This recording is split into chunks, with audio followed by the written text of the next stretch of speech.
Okay guys, it's time. We are just about done. Our episode starts at the Grandpa Cannon, where Ash and Gary have run into each other, and yet again, through Ash's constant probing, they've decided to have a battle, with Gary revealing that his Sandshrew is now a Sandslash. Well, Ash sends out his Pidgeotto. And now, Ash knows to be wary of the rollouts. Because of this, Pidgey is able to do much more than last time. But despite everything, Sandslash, with its evolution and everything, is just a little too good for the Flyer. Thus, Ash is the first one to lose his Pokemon. So he quickly sends out Wartortle to finish it with a Bubble Beam. And that is quite successful thanks to typing, so Gary decides to send out his Jolteon to land Thunderbolts and other super effective moves to take out the water type.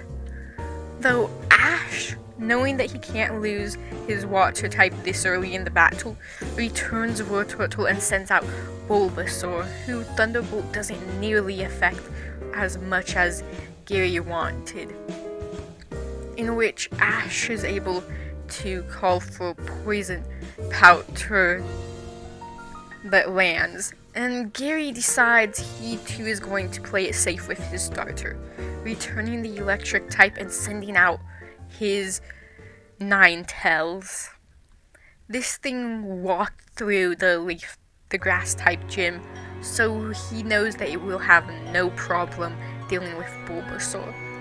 And while Bulbasaur does put up a bit more of a fight, especially using its Vine Whips for more mobility to dodge a few flamethrowers, Ninetale is able to put it down. So Ash sends out Charmeleon. Charmeleon proves to be faster than Ninetales and is able to engage the Fox Pokemon in close quarters with Slash. And because the Fire type starter is much more physical than Gary's Ninetales, it is able to win the battle. So if they want to fight close combat, that's fine. Gary will just use Poliwrath. These two immediately go at it, Mega Punch meeting Mega Punch, and Slash meeting Seismic Toss. And then Poliwrath tries for a Body Slam, though the Charmeleon just barely manages to wiggle out of its hold, choosing to instead slam its foot into the Poliwrath to accelerate the pace at which Poliwrath hits the ground. This has an unexpected consequence of cracking the ground, and outshoots a very angry-looking Pokemon that Gary recognizes as an Aerodactyl. This Aerodactyl just woke up from a nap and is, again, very angry and a bit hungry, so to deal with this hunger problem, it grabs the first living creature it sees, Ash. Now this doesn't go well for Charmeleon, who unlike in the anime, is very obedient, and the Fire type evolves right there and then to take chase, with Poliwrath joining Charizard, jumping on its back. Now, Charizard seemed to be quite a match for Aerodactyl,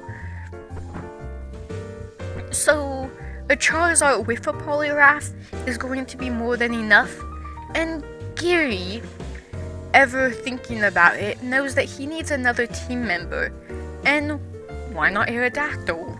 So Gary throws a Pokeball, and just like that, Aerodactyl is caught. Well, Charizard crash lands with Ash rolling off its back due to it having very little experience carrying so much weight.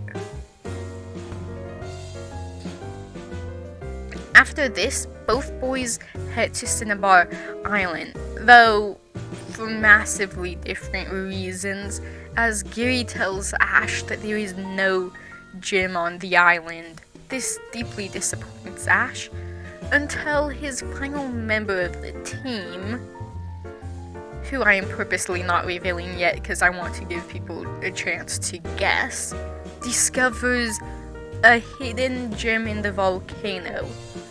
And just like that, Ash is going to get his wish to battle the gym leader, Blaine. Blaine starts with Ninetales, while Ash goes with Wartortle. Now, much to Blaine's surprise, Wartortle is able to defeat Ninetales. Though this makes sense, as Blaine explains that his Ninetales was trained specifically to battle water types. However, Ash used his Wartortle's moves to slow down Ninetales and speed up Wartortle, something he's never seen used, and this allowed Wartortle to get fast enough that Ninetales simply couldn't do anything against it. Ash thanks his Wartortle for the effort returning it, even though that will mean losing the speed raise it got from Rapid Spin. And Blaine sends out his Rhydon, with Ash responding with Bulbasaur. Bulbasaur is able to survive several hits and land with super effective Vine Whips and Razor Leafs, eventually putting down the Rock type. So, popping out from the volcano is Blaine's last Pokemon, Magby, and this thing has no problem almost taking out Bulbasaur in one hit, leading to Ash recalling his water type to the field. Though this time Blaine knows to be extremely careful with the bubble beams that Ash sends their way, and even is able to use Fire Spin to prevent Wartortle from being able to rack up Rapid Spin speed raises.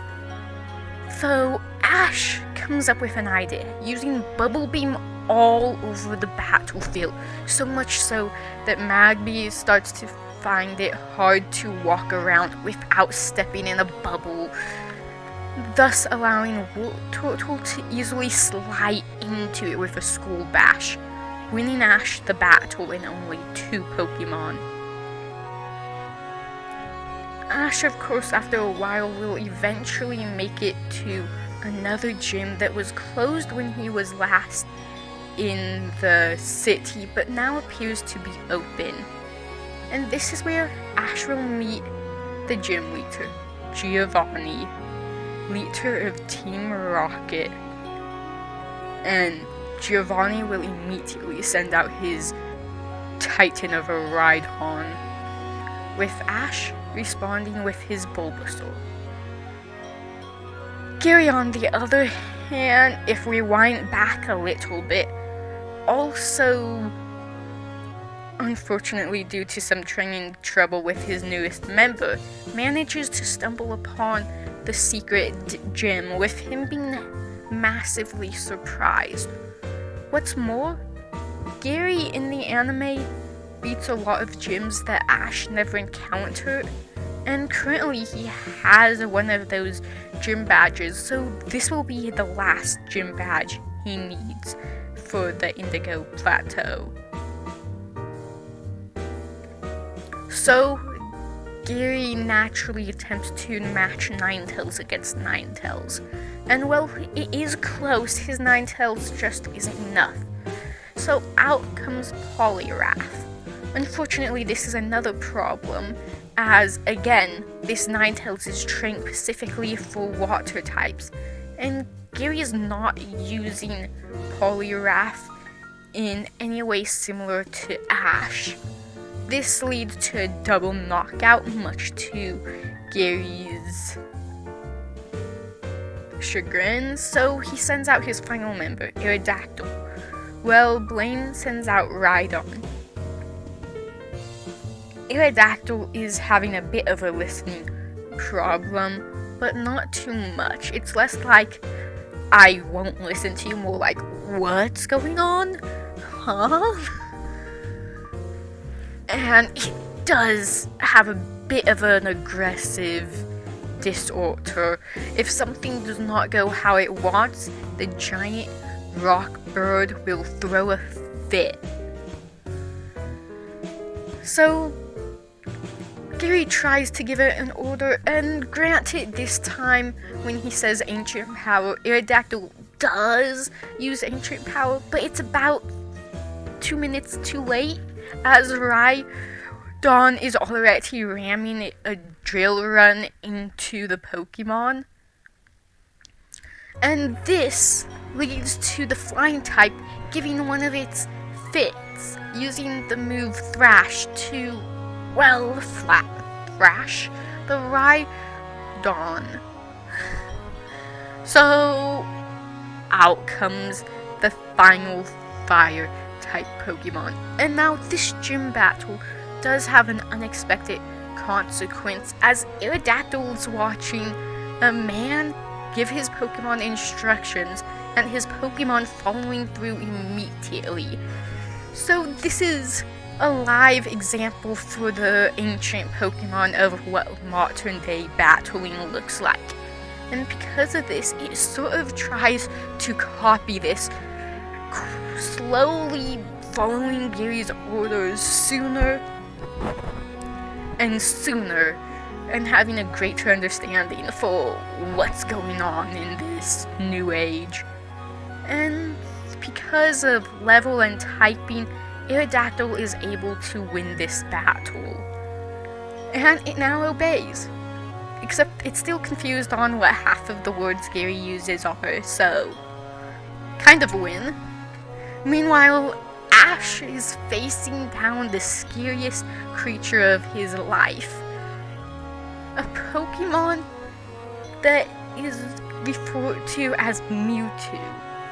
Thankfully, Ash's War Turtle, before this monster came out, was able to stack quite a few rapid spins, and now is moving at such an extreme speed that with rapid spin, the psychic Pokemon seems to be having trouble latching on to the War Turtle psychically. So instead, it's just throwing rocks at War Turtle and making big psychic pulses that push everything away from it.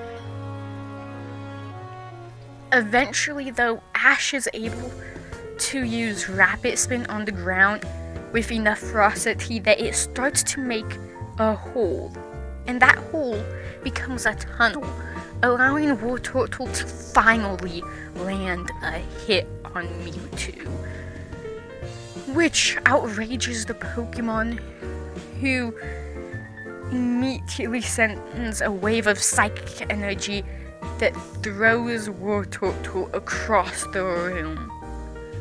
Though slowly, War Turtle gets back up and stumbles back onto the field. War Turtle's not here to lose, not to this man and whatever this thing is. A glow consumes the water type, and out of the glow emerges a Pokemon nearly 10 times bigger, Blastoise.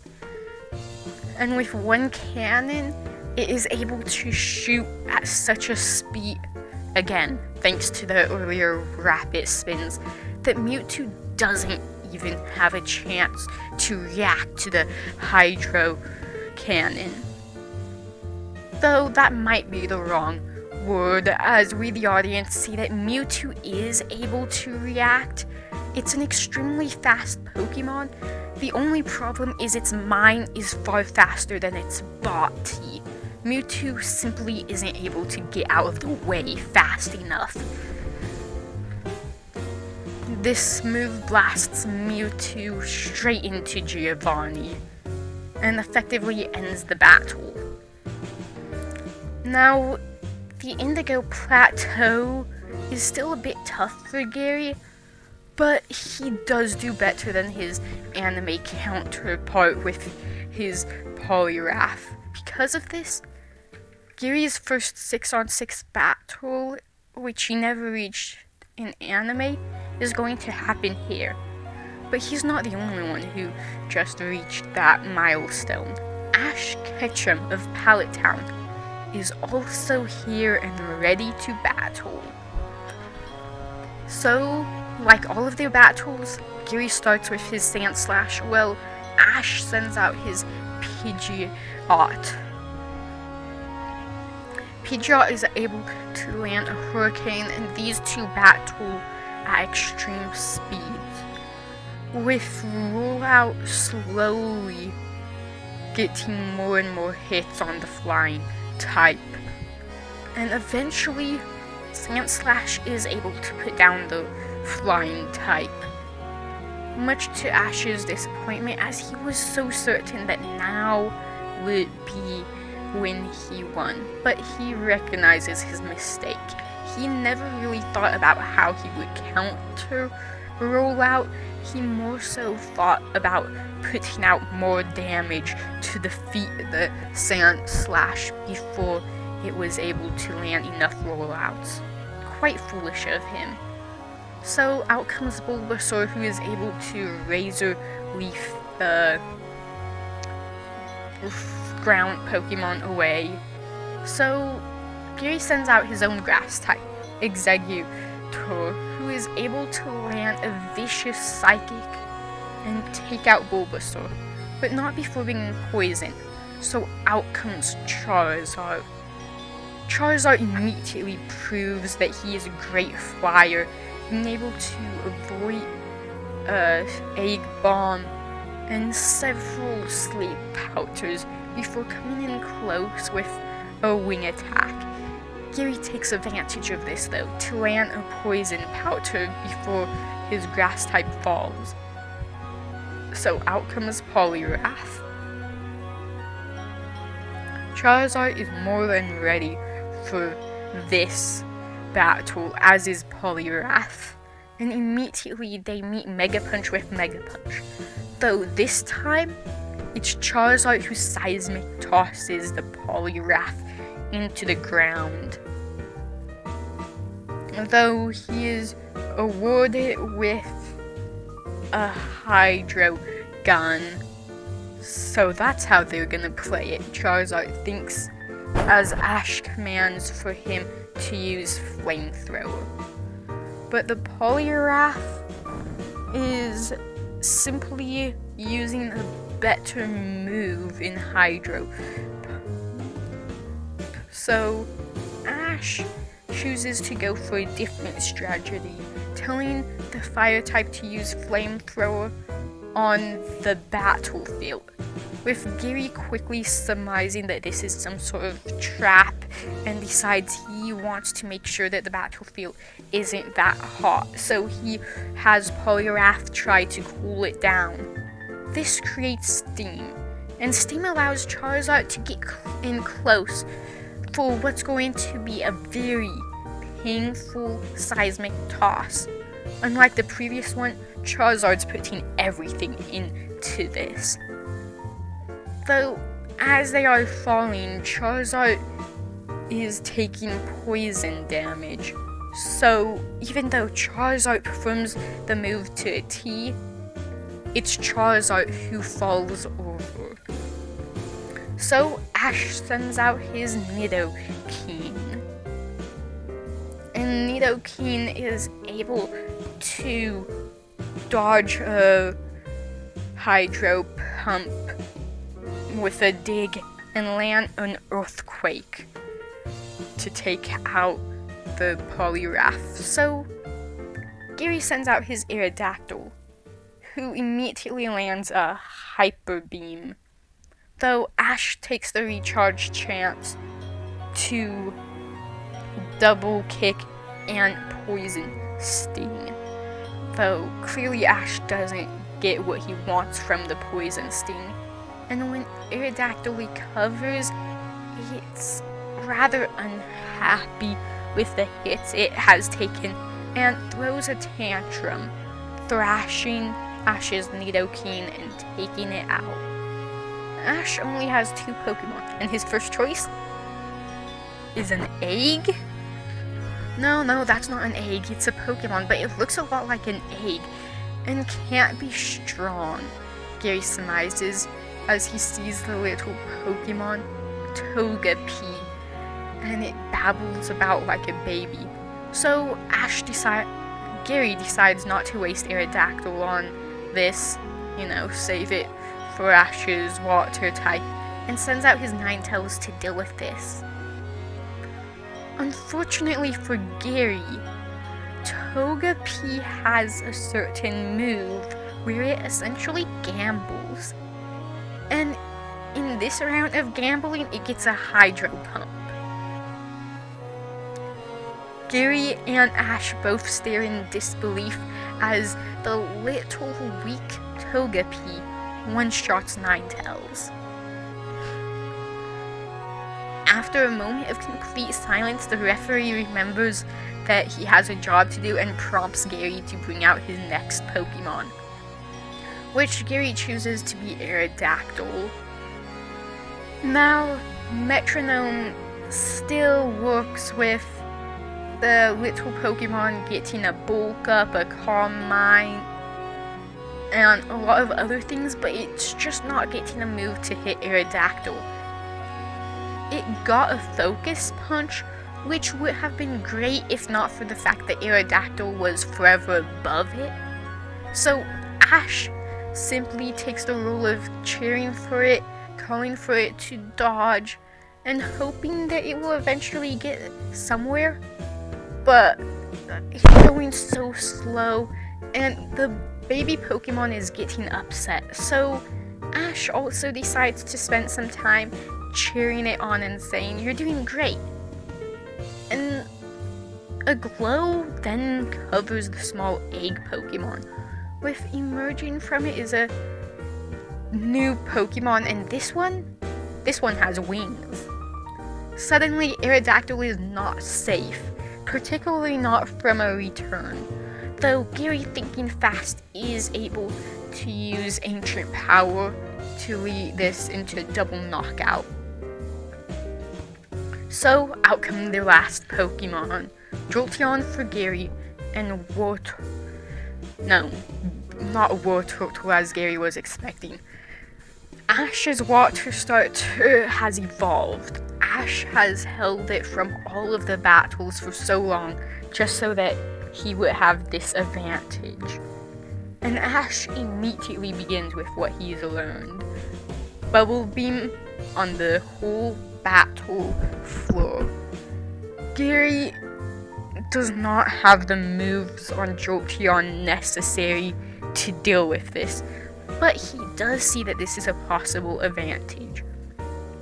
With water everywhere, it's impossible for Jolteon's thunders to miss Blastoise. This is true for the first one, but then Ash starts timing his rapid spins well enough that when Jolteon uses Thunderbolt, Wartortle is a spinning shell out of the water above Jolteon and coming down. Gary tries Quick Attack, but Jolteon slips, landing on its face. And this is when Ash decides to put the poor electric type out of its misery, calling for a Hydro Pump. With that, Gary is out of the league, knocked out by his old friend and sometimes rather foolish rival Ash Ketchum of Pallet Town. A few weeks later, Gary is talking with his grandpa, Professor Oak. "How did Ash beat me?" Gary questions. I mean, clearly it was just luck with the Togepi, but Professor Oak disagrees, saying that there were definitely things Ash could have done better in that battle, but it wasn't luck that won Ash. as Gary let the Togepi scare him. After it took out Ninetales in one hit with some luck, he played it way too safe with Aerodactyl, who could have taken out the Togepi, because he was scared that it would get another Hydro Pump. Did it? No. Instead, it did something else that proves just how good of a trainer Ash is. When Ash needed it to somehow reach an opponent that it could not reach, it evolved.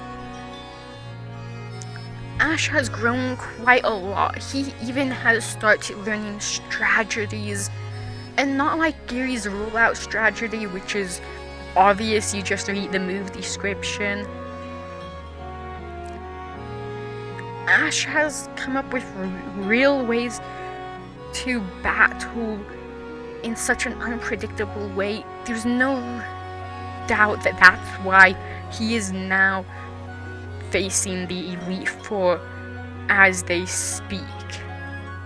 Ash is simply a better trainer. He loved study and learn more from his Pokemon than Gary. Gary bows his head in this, thinking hard on it.